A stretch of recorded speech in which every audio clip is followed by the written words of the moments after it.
Hello all you hardcore boxing fans out there, how are you doing? It's Big Porky here, the voice of hardcore boxing. Now, just finished a great book. Second time I've read this now.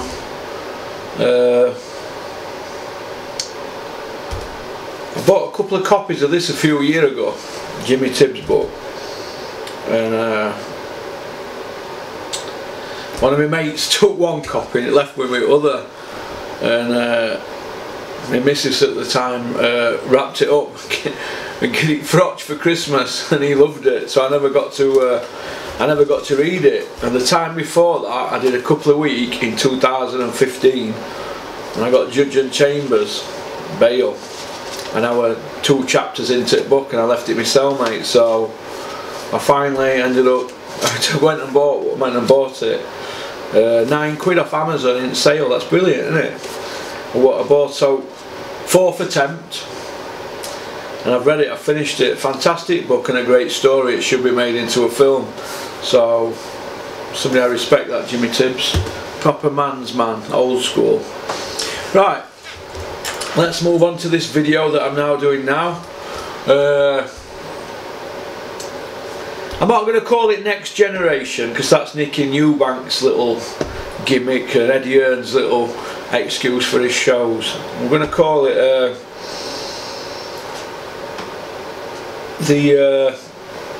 can we call it the Next Batch, or I don't know. I suppose Next Generation can be used for a lot of things. I'm finding words hard to find, but these are trainers who I think are going to do well. So the kind of up and coming trainers. We'll call this video up and coming trainers, or trainers that are going to go to the next level. And there's a couple of that are starting out in here, and a couple of youngish ones that are established. And I'm just going to go through this list that I've got here. Now, straight away, I'm going to start off with Mark Tibbs, Jimmy Tibbs' son. Trains Dillian White. We all know what he's done with Dillian since he took over Dillian's career. I think he's gone 9-0 with 5 knockouts, beating 2 former world champions, plus he's done Chisora twice, so he has to be given respect. So Mark Tibbs, I think he's a good trainer, a great boxer. What was his career? 22-1, something like that. Didn't have a long boxing career. I thought he could have gone on a bit longer, Mark Tibbs, but he's been around the game, hasn't he, all his life. He learnt off his dad. I mean, if you can't learn off a legend like his dad, there's something wrong, isn't there? He'll know all tricks at trade. He don't put away any crap, does he, Mark Tibbs? He doesn't suffer fools gladly. He looks to me like he's pretty affirmative in everything he does. But I like him, he's likeable, isn't he? He looks like he sticks up for his own. I saw him at that press conference with Dillian when Chisora flipped the table. Mark Tibbs were ready to get stuck in. And if you read this book, there's a few little Mark Tibbs incidents in there at boxing shows, and they look after their own, them East End boys, don't they? So I've got a lot of time and respect for him, but as a trainer I only hear good things about him. He's pretty dedicated, and like I said, he's going to know the game, innit? He's going to know about cuts, he's going to know when to push a fighter, when not to push a fighter, and that's the art of training. It isn't just about being a great on pads and looking good. I mean, Angelo Dundee never did pads, did he? I know Mark Tibbs' dad, Jimmy Tibbs, he had a reputation of being very, very good on pads. If you read the book, back in the day, they all wanted Jimmy Tibbs to take them on pads. Frank Bruno, Charlie Magri, Mark Kaler. You know, who can forget Mark Kaler? You know, he didn't win a world title, but the fight that he had with Errol Christie, that'll be what he's remembered for. And Errol Christie, I think he's the most decorated amateur. Is he the only one that's won everything at every level? Or one of them? he won everything, didn't he, as an amateur. But getting back to Mark Tibbs, I think he's going to be around for another 20 years. Like his dad, I think Mark's still in his 40s, so I think he'll see it up to his probably 65th birthday, and no doubt it'll be a good story for Mark for the next 20 years in boxing, because he's at the top now, isn't he? So, and I've watched his career from the beginning and I rate him, so keep an eye out for him. He'll be coming, trust me. And Dillian Whyte, you'd have to say that, not a heavyweight, he's the most improved through all the weights, not just heavyweight. And I think that's down to the training team he's got behind him. Dillian Whyte's a better fighter now, he's in a good place, he's set up for life financially, he's not even won a European title yet in his pay-per-view. So you've got to take your hat off to Dillian Whyte and his team behind him. So, and I dare say the trainer has got the fighters here all the time, so Mark Tibbs would have to take a pat on back for that. So he's in my top 10 of guys who to watch out for in the next few years, who are going to be making loads of noise. And just because you don't see Mark Tibbs in every single interview, you know, like other trainers, we aren't mentioning no names, we know who they are, don't we? You know, the ones that are on IFL every 2 minutes. And so, but yeah, so good luck to Mark Tibbs, but I think he's a great trainer. Now, Shane McGuigan, he done great with Carl Frampton, hasn't he? And he's had a small little tight group he's got with him. He's another one that's going to learn off the master, isn't he? He's going to learn off his dad. He's been fetched up with boxing. He was a top amateur. I mean, he's still only, what is he, Shane, 31? He's got another 30 odd year in game, 35 year, 40 year. He'll be around boxing all his life, just like his dad's been. And Shane will have learnt off his dad, who went on to be the pound for pound guy, didn't he, Pedrosa? And at the time, Barry McGuigan was trained by his brother Dermot, who sadly passed away. And I think it's a great story that they're keeping boxing in family. I watched Shane McGuigan from afar for years now, and when he took Frampton on, I thought, he's going to know boxing because his dad's Barry McGuigan, isn't he? He's going to know boxing game, but I thought he might be too inexperienced, a bit young. But now he's surprised me, and he's took to it like a duck to water. And you don't hear anything bad said about Shane McGuigan, do you? He seems a nice kid, hard working, keeps his head in good shape as well. But technical wise, when he speaks about boxing, you can understand that he's like a student of the game, innit? A bit like Adam Booth, the Dark Lord. But I think Shane McGuigan's a good trainer, and I think he'll be around for years to come. He's done great for Frampton. He did David A's fights. What could he do with David A? He got him in great shape and that, didn't he? But it didn't work out for him with that. But it's not all a bed of roses, is it really? Do you know what I mean? But he looks like he's doing well for Luke Campbell. He'll win a world title with Luke Campbell. He's got pedigree and Olympic gold. But I rate Shane McGuigan, and he looks to me like he doesn't suffer fools gladly. He doesn't have any nonsense in his gym. And because if you can't learn off Barry McGuigan, who can you learn off? I mean, Barry McGuigan's, his brother trained him, Jimmy Tibbs trained him as well. So Shane McGuigan, watch out for him. He's going to be, well, he's already a big noise, and he's been ring trainer a year, but I think he's going to be around for years to come. And he's still only a babby, isn't he, really? If I'm 48, Shane's 31. He got George Groves over at line, didn't he? I've been critical of George Groves over years, but Shane McGuigan pulled it off, didn't he? So you've got to give him credit, because a lot of it, when you get to George's level, when he went to Shane, he couldn't really teach him that much. A lot of it's up here, but yeah, I think he's a fantastic trainer. Sean O'Hagan, Josh Warrington's dad. People say, oh, he don't look like a trainer, this and that. What, just because he carries a bit of weight and he has a fag? What he has done with Josh Warrington is nothing short of fantastic. It's a miracle. and they've all stuck together. Them Leeds boys over there, aren't they? They haven't been yes men, have they? They've stuck to the guns. They've argued for certain fights, and they've had to fight for everything. So, and it's not so long ago, Josh Warrington were out there going canvassing to sell tickets. So I admire that. I admire that, what they've done. They didn't take no crap off Eddie Hearn, did they? And most people say when you leave Eddie Hearn it's downhill, but they've proved that it isn't. They've stuck to the guns, and they get him in fantastic shape, don't they? He's always in great shape, Josh Warrington. And all them people who say, you know, Josh Warrington can't punch. Well, let me tell you this, right? Josh Warrington, if he hit the average man on the street, he would spark him out.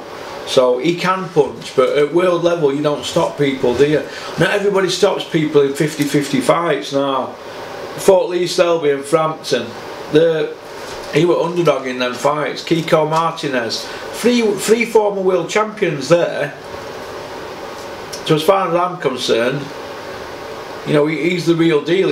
He's got the pedigree now, Josh Warrington. He'll be going into fights now as the favourite and the A side every time, so good luck to him. And I think Sean O'Hagan is one of them unsung heroes in the boxing industry.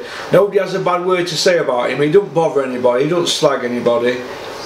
He's just one of them guys that you don't see him in every interview, and he's all for his fighter, isn't he? Isn't that good? He's not out there tapping other fighters up and looking for his next meal, is he?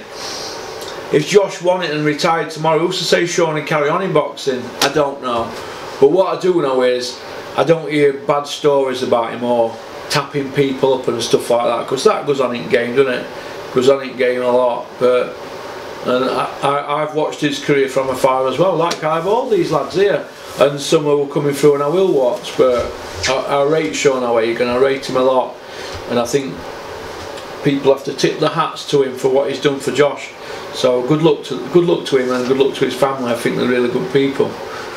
Dennis nearly signed them as well, by the way, Josh, but he got pipped at post in the end, but he were in it, he nearly pulled it off. But good fighter, Josh Warrington, and his dad's a good trainer. Max McCracken, you have to put Max McCracken in for the simple reason that he's got Cal Yafai, took him to a world title. I rate him a lot. I've seen him work close up.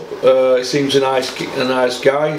He says a bit more than what Robert does, but I think he's a good trainer. I think he's one for the future, and I think he'll get a lot of people off the back of his brother working at the EIS. I don't agree with all that what goes on up there, because they tend to get the pick of a lot of people, don't they? Especially the GB team, the McCrackens and the Simses and that sort of matchroom carry on. But that aside, I think he can train. I think he's a good trainer. He'll learn off his big brother Robert, and I wish him all the best, Max McCracken. I think he's done well for Cal Yafai, and Cal Yafai will probably leave the sport a millionaire and being world champion. So good luck to him. Good luck to Max McCracken. He's one for the future. John Fuchs. I'm not putting John Fuchs in this list because he's a pal of mine. And Dominic Ingle says that called John Fuchs just a pad man. No, because John Fuchs is renowned in Sheffield for being technically very good on pads. Now, not everybody can do pads right. I've seen people on pads, I'm not going to say any names. I thought, Jesus, I'm better than him, and I'm not bad on pads, I'm not brilliant. But what works for somebody else doesn't necessarily work for somebody else. I think John Fuchs is a fantastic pad man. There's a video on my channel with Dennis Hobson on the pads in the gym, and I went straight on pads, hitting pads with John after Dennis went in, but that's not on because for some reason I didn't want to put it up because I thought it was a bit cringe. It's like showing off in it if it's yourself. If it's my channel, I'm putting videos of me whacking pads and I'm looking half alright, I think it's showing off, so it's not up there. But John Fuchs, he's more than a pad man. He's been around the game all his life. He's got a very good amateur career. He's got a very good professional career if you look on BoxRec. and he is one for future. He's only a young trainer.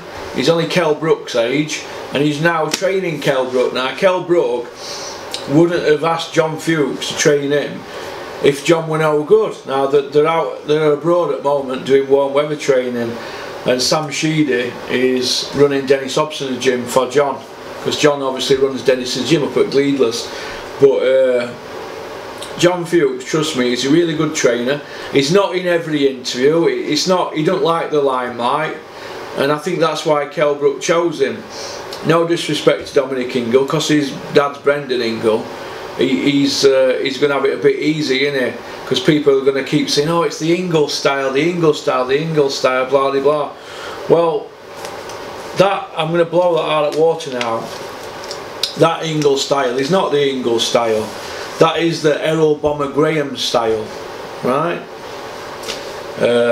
That's the truth. Errol Bomber Graham brought that style to Sheffield, and a few people copied it.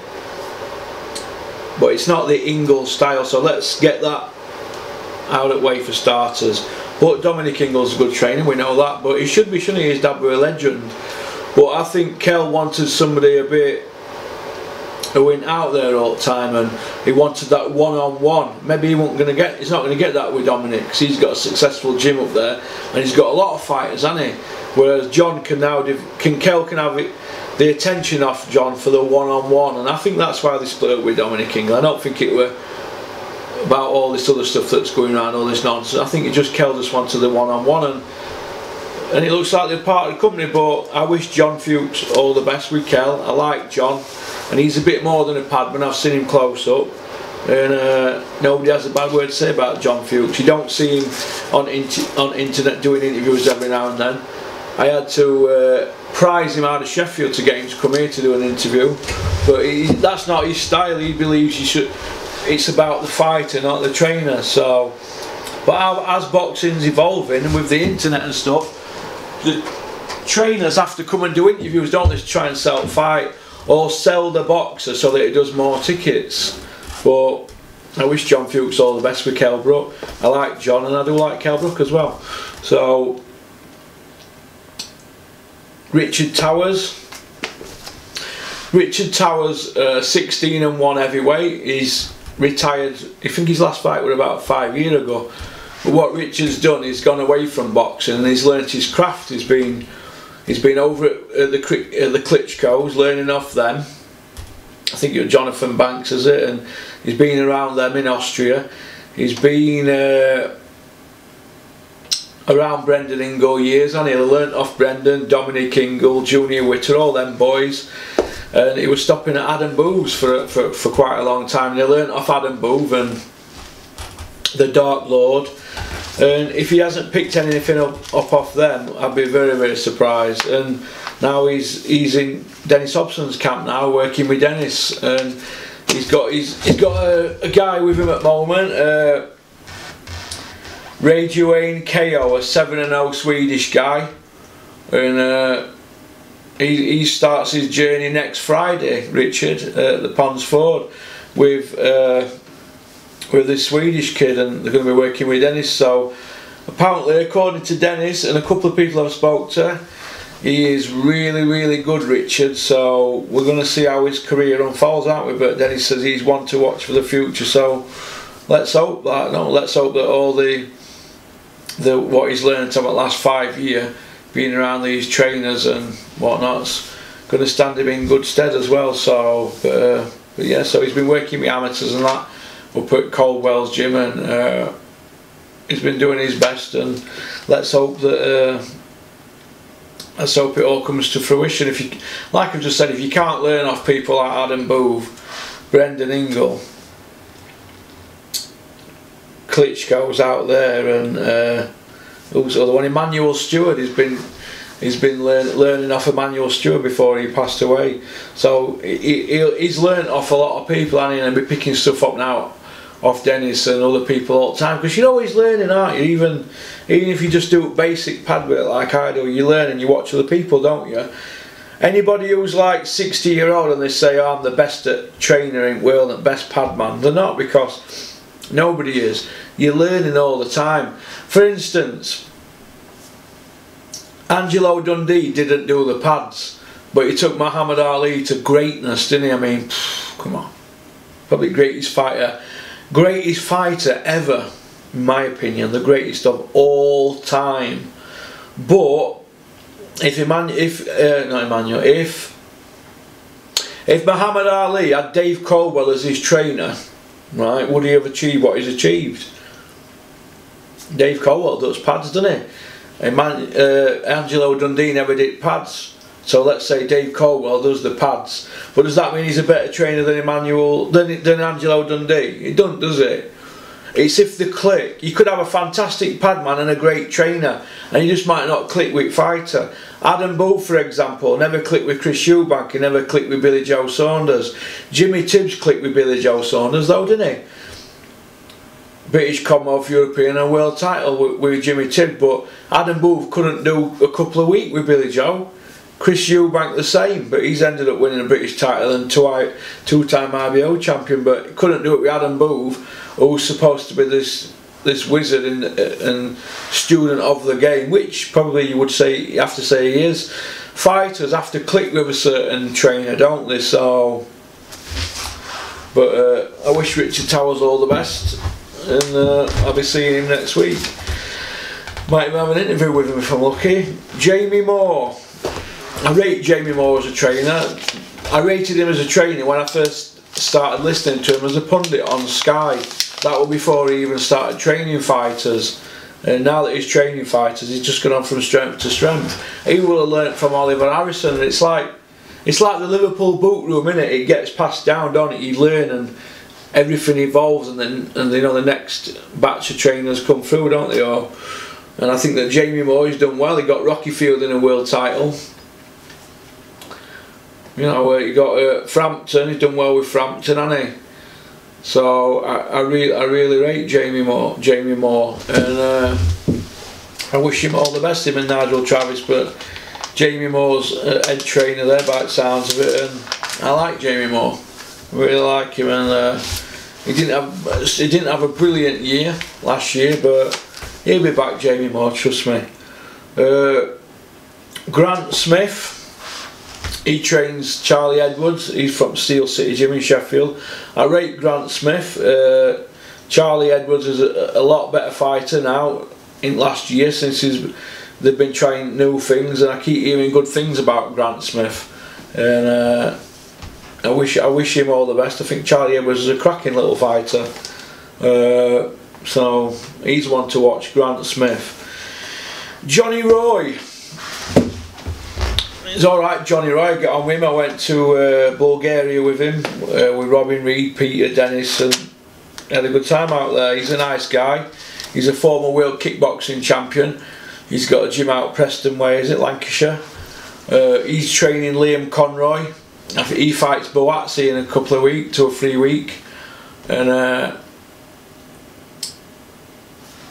2 weeks this Saturday, he fights Boazzi, 23rd of March. On a Sky show, and you never know, he might cause an upset Liam Conroy with Boazzi. Johnny Roy will have him in fantastic condition. He knows the game inside out. You don't see Johnny Roy in every interview making it about him. He's one of them who goes about his business quietly. He's not a loud mouth, and he knows his onions. He has to be given respect. He's been around the fight game all his life. And like I said, he knows what he's on with, and Liam Conroy is a great fighter, and he can punch, trust me, he can punch, and that'll be a good fight, him against Boazzi. And I hope that Liam Conroy jumps on him early, because I think that's the way to beat Boazzi. Not to make it a technical battle. You've got to jump on him and frustrate him and take him somewhere he's not been, because so far all Boazzi's done is not dustbin men over. He's not been in there with a proper fighter yet, has he? So I think that's a good fight, that, and I'm going to give Eddie Hearn respect for that show, because I think that's a great show that they're putting on. So yeah, let's hope Liam Conroy brings home the bacon, eh? Oink oink.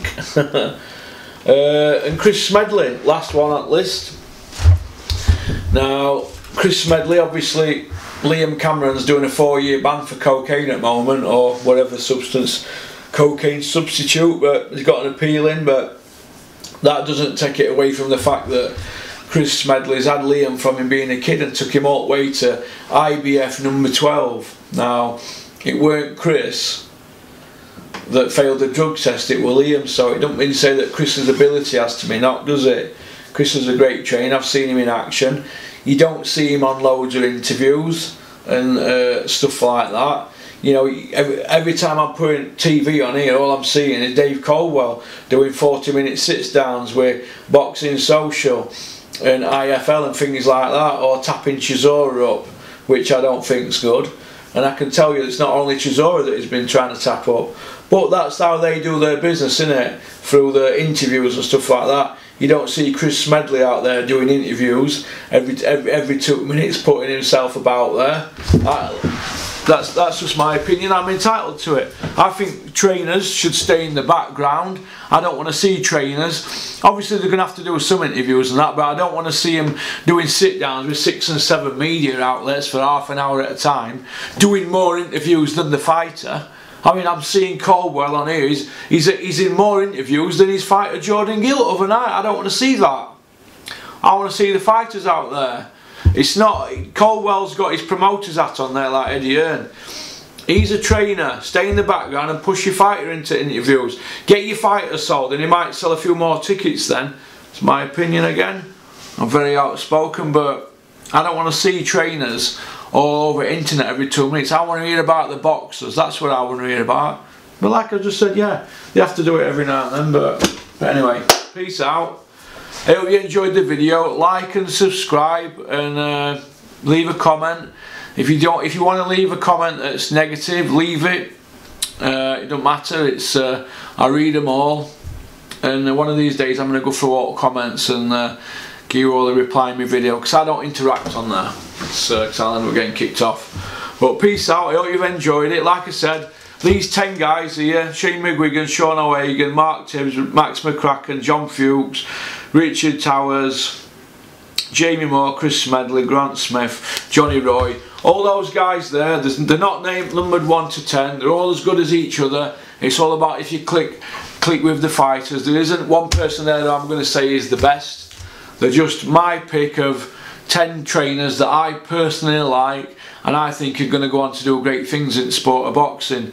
And these lads, they don't get a lot of press because they're not out there every 2 minutes doing interviews and stuff like that. So I'm putting their names out there and saying, these guys here, the boxing's good guys and they're genuine people, and I think I've met every single one of these, have I? Let's have a look. Yeah. I haven't met Mark Tibbs yet, but I'll be meeting him soon. Let's have a look. Jamie Moore, yeah, Grant Smith, Johnny Roy. Yeah. I think I've met all these. At some stage over years. I've seen Mark Tibbs at a show, but I didn't get a chance to speak to him. But like I've just said to you, all these people here, watch out for them, because they're going to be cream at crop for UK soon. All right, peace out. Keep on trucking.